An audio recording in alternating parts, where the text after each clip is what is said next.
There are so many fantastic games on the PSVR2 and the headset is surprisingly affordable right now, and it can be used as a PCVR headset. So today I wanted to share my updated top 30 PSVR2 games, and if you enjoyed today's video, be sure to leave a like, get subscribed, and let me know your personal picks down in the comments. In at number 30 we have the Light Brigade. You get to enlist in a dark, atmospheric roguelike shooter that blends realistic tactical World War era firearms with powerful magic. On PSVR2 this game is super addictive, and the headset's OLED panels make the stark, high-contrast gothic world look incredibly punchy. We have physical reloads that feel amazing, and the last update added some new classes, like the drone-wielding engineer, the trench gun-storming breacher, the saboteur class that sees you gunning down enemies with a revolver, and the shadow hunter, bringing a new fantastic bow class to the game. Plus there's other content I haven't even checked out yet. It's a brilliant, punishing, and rewarding roguelike that will keep you coming back. In at number 29 we have Microsoft Flight Simulator, which had a very mixed reception using PSVR2's eye-tracked foveated rendering. It's genuinely quite shocking this game can even run on the PS5, because on PC you need a pretty hefty rig to get some decent visuals, and obviously being on PS5 this has caused some trade-offs visually, but we still have over 100 highly detailed cockpits, and if you can look past the softness, it does offer some incredible immersion, especially when you're flying a massive plane like the Boeing 737 or jetting through the Grand Canyon. The cockpit details are sharp, but depending on where you're flying, the scenery can suffer even on PS5 Pro, but I still think it's a great experience, especially when you're able to land and walk around iconic landmarks on foot in first person. In at number 28 we have Crossfire Sierra Squad, which seems to be a bit of a forgotten gem, but it's a full-on action high frame rate shooter with tons of extremely cool and very powerful guns, and I tend to think of it as an arcade military shooter with a massive co-op campaign. It has 39 heavy weapons and some great set pieces. Don't go into this expecting a realistic tactical military sim, but more of a Call of Duty campaign game, and I think they did a great job using PSVR2's biggest strengths, which is the haptics, because the adaptive triggers on this game are some of the best, and there's also a 4-player horde mode. In at number 27 we have Wrath, Aeon of Ruin, and if you're a fan of old school boomer shooters like the original Doom, Duke Nukem and Quake, then Wrath, Aeon of Ruin is the game for you. Visually the pixel art is absolutely gorgeous, but Team Beef have thrown in a feature I've never seen before on an official console release, and that's a native in-game resolution slider. You can actually crank the resolution all the way up to 200%. Also, the PSVR2 version has some gorgeous bloom effects. It's a lightning fast game with 15 massive labyrinth chapters packed with secrets, and the VR exclusive dual wielding combined with the arm blade dash and the best slow-mo mechanic I've used since Blade and Sorcery make this for me a must-buy PSVR2 game. In at number 26 we have the 7th Guest VR, which is one of my all-time favourite VR puzzlers. It features 3D motion capture to really tell this game's story in a way no other VR game has. You get to explore a really creepy mansion using a lamp that shows you the past in real time, and this real-time effect never gets old to see in the headset, and the puzzles can get really challenging. Plus it has a very creepy atmosphere. This is another must-buy game for people who love puzzle games. In at number 25 we have Wanderer Fragments of Fate. Now this game launched with a lot of negativity, mostly due to the inclusion of the terrible combat, which I personally don't feel needed to be added for the remake, but for me every other aspect of the PSVR2 version is brilliant. The graphics are incredible, and the time travelling puzzles are excellent, and the physics, as long as they don't glitch, which does happen from time to time, are generally pretty good in my opinion. It's yet another puzzle game I would love everyone to experience. In at number 24, if you're looking for a VR game that feels like Rainbow Six for VR, Breaches is about as close as you can get. It's a 5v5 tactical shooter by Triangle Factory, makers of Hyperdash and Forefront, which is also coming soon to PSVR2. There's two factions to play as, being either the Enforcers or the Revolters. The Enforcers use C4, breaching foam drones, EMPs, and you can rappel to smash through the windows, which feels very cool to do in VR. The Revolters, who are the Defenders, have trip mines, door blockers, and static fields. And much like Counter-Strike, your performance earns you money for further rounds to buy pistols, SMGs, shotguns, rifles, all with attachments. There are multiple game modes like Bomb Defusal, which is the core mode of the game, Ranked, TDM, and Control. And there's also crossplay with Quest and PCVR. In at number 23 we have the amazing Madison VR, and I believe there is no scarier game in VR than this one. It's a great looking game with puzzles and will truly test anyone's nerves, and it never lets up. And there's times when playing this it actually feels exhausting to play due to the amazing jump scares, so don't come crying to me if you can't handle it. In at number 22 we have Ghost of Tabor, which is one of the most popular VR extraction shooters available. The trust no one aspect keeps players coming back time after time, and the developers Combat Waffle have been non-stop pushing updates, and it features 50 plus modular weapons, limb damage, meds, bosses, airdrops, vendor missions, and crafting. And the most recent update when I played the game was dynamic weather, and this was actually a real game changer. In at number 21 we have Metro Awakening, which I believe is a must-play for fans of the Metro series. The story is compelling and has a decent gameplay length of around 8 hours. It's full of tense moments and little things like wiping moisture away from your mask using your hands, which for me was a very special moment. The weapons all feel great, especially the Shambler shotgun, and the enemies pose a really good threat because they can be quite unpredictable. And there's even a chapter in this game which you can optionally skip, where mutant spiders jump at you, grab your face, and even walk around your head. And if you can handle this, it feels amazing because they use the PSVR2 headset haptics to make you feel like a spider is actually walking around on your face. I actually think this game is really good, and I hope everyone in the comments agrees with me.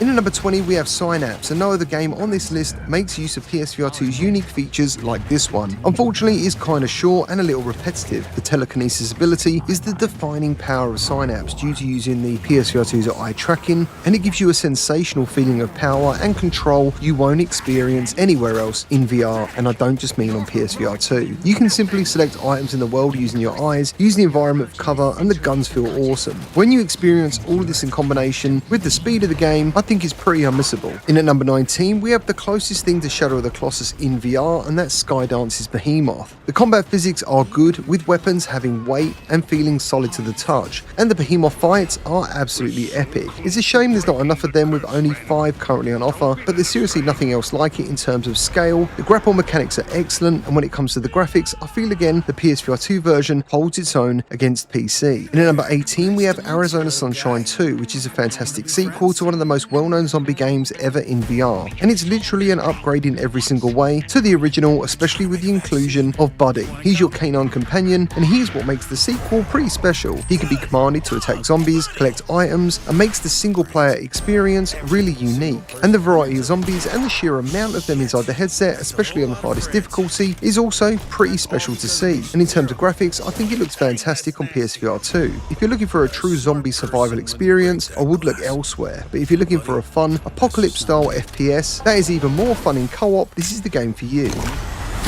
In at number 17 we have Red Matter 2. Now this takes place during a dystopian Cold War, and you learn the story of people trapped in a different reality, and you must fight and rebel to figure out what happened and do the right thing. And this game takes you on a fantastic journey to the far reaches of the solar system. This is a truly incredible graphical showpiece of what PSVR 2 is capable of, and when you see this running at the highest resolution possible on PSVR 2, as well as running at a super smooth 120 frames, it simply looks stunning. It's also a brilliant puzzle adventure, and I think it's one of those unmissable VR games regardless of platform. At number 16 we have Vracer Hoverbike, which is the closest thing we have to Wipeout and F-Zero in VR. It's got great graphics, tons of awesome tracks, cool weapons, and customization for you and your bike, and it's superb fun online. There's also now over 300 community tracks and a brand new bike thanks to a recent update. It also has cross-platform support with Quest and PC, so you should always find someone to race online. In at number 15 we have Alien Rogue Incursion, and if there's something that Survivors definitely nailed with this one, it's capturing the feeling and atmosphere of playing an Aliens game really well in VR, especially with the iconic motion tracker. Everything has that square, clunky look from the 80s, computers make all the old noises you would expect, and the place is littered with flashing buttons and lights that do absolutely nothing but look really cool. On PSVR 2 you get to wipe away the blood on blood-soaked monitors, which is a super cool feeling. There's thick smoke from pipes, brilliant lighting effects, and the action is pretty full on. If you're looking for a really deep Aliens game or something with some scares, I would look for Alien Isolation, which has a really good VR mod on PCVR. But I personally think Alien Rogue Incursion is a really cool game. Unfortunately, I believe we will never be getting a sequel because this is actually part 1 of Alien Rogue Incursion, and the game development team at Survivors have now all been laid off. But I still recommend if you're a lover of the franchise, this is definitely one to pick up. In at number 14 we have Ace of Thunder, and visually it is absolutely stunning, running at a smooth native 90Hz, and it's one of the best looking games on the system. It's one of the hardest and most rewarding flight sims I've ever played, seeing you black out or blood rush to your eyes if you pull too many Gs, and the wind physics and ultra precise controls mean one wrong move can put you into an unforgiving tailspin. But when you earn your wings and start taking down the enemy, it's a wonderful and exciting experience. Since it originally released back in February, the developer has pushed lots of updates based on player feedback. So if you're looking for the best flight sim on PSVR 2, this is the one. In at number 13 we have the unmissable Pavlov, with the PSVR 2 version being my favourite to play online. It has a huge variety of realistic weapons which feel feel great with PSVR2's adaptive triggers, and with game modes like Search and Destroy, it feels exactly like Counter-Strike VR, along with the famous TT mode, Prop Hunt, The Hide, and more recently the developers even released some new maps that are only available on PCVR and PSVR2. So for me, Pavlov is one of the most essential PSVR2 games if you're looking for an online multiplayer first-person shooter. In at number 12 we have The Walking Dead Saints and Sinners Chapters 1 and 2, and even though Chapter 2 felt more like DLC than an actual sequel, the chainsaw alone in the sequel made this very worthy of a playthrough. This is one of the best VR zombie survival games ever made. It's got a lengthy campaign, fantastic stabbing physics, hours of gameplay, and the PSVR2 version, I believe, stands visually above all other platforms. If you can only afford one chapter, definitely go for Chapter 1. At number 11 we have Into the Radius. Now this is one of my favourite games in VR because it's very addictive but also has a very brutal gameplay loop. You play Explorer 61 and work for the UNPSC. You're an agent tasked by the committee to retrieve artifacts and complete jobs inside the deadly, anomaly-filled Porchesk exclusion zone. In exchange for your services, you get cash and survival supplies. The guns are the real star here. They look and handle brilliantly, but the game does show its age now, especially in comparison to Into the Radius 2, which I'm hoping will be coming soon to PSVR 2. This game is all about planning and keeping physical backup ammo ready, because if you die, you might lose everything, which is what some people hate about this game, but I personally love the risk for reward. Interestingly, Into the Radius does have a choice of presentation on PSVR 2. We have the quality mode, which is 60Hz reprojected to 120, and then we have performance mode, which serves us 90Hz native. If you've played this and tested out these modes, let me know your preference. In at number 10 we have Hello Games' legendary No Man's Sky, and after many years of progress, the VR version on PSVR 2 is truly stunning. Thanks to using eye tracking, dynamic foveated rendering, and the most recent PS5 Pro patch, brought us PSSR, which makes everything look super detailed and it runs far smoother than the PCVR version ever will. The colours of the PSVR 2 OLED panel really make your jaw drop, and PSVR 2 continues to be the best way to play No Man's Sky. In at number 9 we have Demio's Battle Marked, made by Resolution Games, and this officially brought us Dungeons & Dragons to VR. This can be played solo or in multiplayer, and as a fan of the Demio series, I feel this is the best game Resolution have ever made. The inclusion of Dungeons & Dragons brings us some epic places to visit. There's tons of characters with well voice acted dialogue and an actual story with multiple content books to play, and these can be played in any order. And for the first time in the Demio series, we also have character customization. You can pick one of up to 8 different adventurers and then invest the XP you get from playing into the progression of that character, therefore improving their abilities. The graphics are lovely with some nice environment animations. Personally, I really enjoy playing the original Demio series with multiplayer, but I actually enjoy playing Battle Marked on my own. In at number 8 we have Arken Age from Vitruvius Games, and is one of the best PCVR to PSVR 2 ports, with the PSVR 2 version again being the best of the bunch. Arken Age has excellent VR mechanics with full body presence, and everything feels solid to the touch. You embody a lean, muscular alien warrior on a mission to save a planet and its inhabitants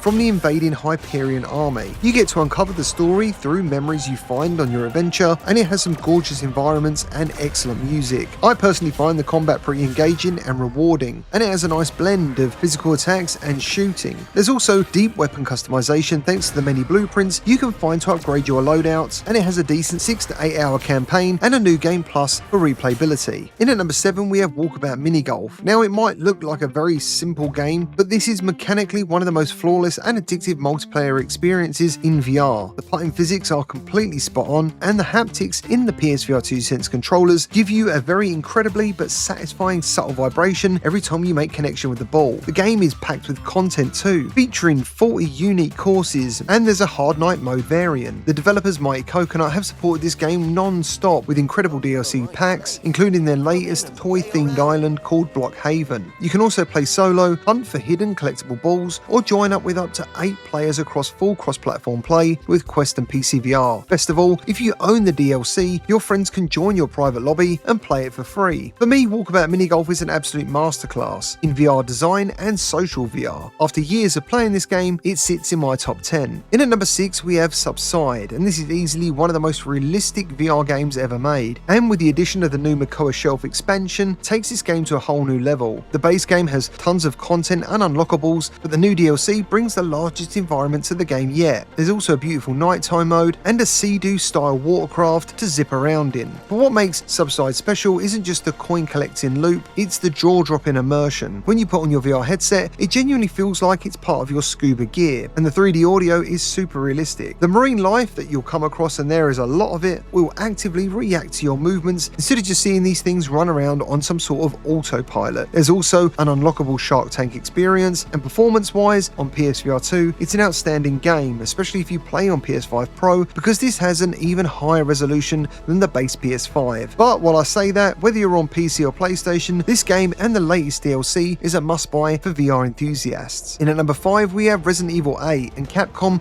really put in the work to deliver what can only be described as one of the best survival horror experiences I've ever had. And once you've played Resident Evil 8 or any of the Resident Evil games in VR, you cannot go back to a flat screen. It has some very cool VR-only mechanics, and the weapons feel unbelievably great, especially the shotgun, and the graphics are top tier. In at number 4, we have Call of the Mountain, and even though this was a launch title with PSVR2, I recently replayed it, and it still shows the incredible graphics that you can actually get with PS5 and PSVR2. We are talking absolute top tier spec PC details and visuals, and even though the gameplay does feel a little linear, featuring a hell of a lot of climbing, it's a truly fantastic journey into the world of Horizon, and shouldn't be missed by anyone who owns a PSVR2. In at number 3, we have Gran Turismo 7, and this is still the undefeated best VR racing experience you will ever have in VR. The sense of speed and the attention to detail push this game way above any other VR racer, and to this day still gets content updates. If you've ever played GT7 on a flat screen, when you put on your PSVR2, seeing your car library in VR for the first time is truly special, and this is mainly down to the detail and the sense of scale. And also you have the ability in VR to sit in the cars and again appreciate all the detail this game has to offer. And technically speaking, this game is pretty old, but it really doesn't matter how many times you put on the headset, you will always be impressed, and the recent Pro patch makes it even better for those players who struggle with reprojection on PSVR2. At number 2, we have Resident Evil 4 Remake, and as a gamer who has been playing every variation of Resident Evil 4 since the GameCube, the Resident Evil 4 Remake is not only one of the best remakes ever made, it's now even better thanks to VR. And like I said earlier, it's now impossible to go back to playing this game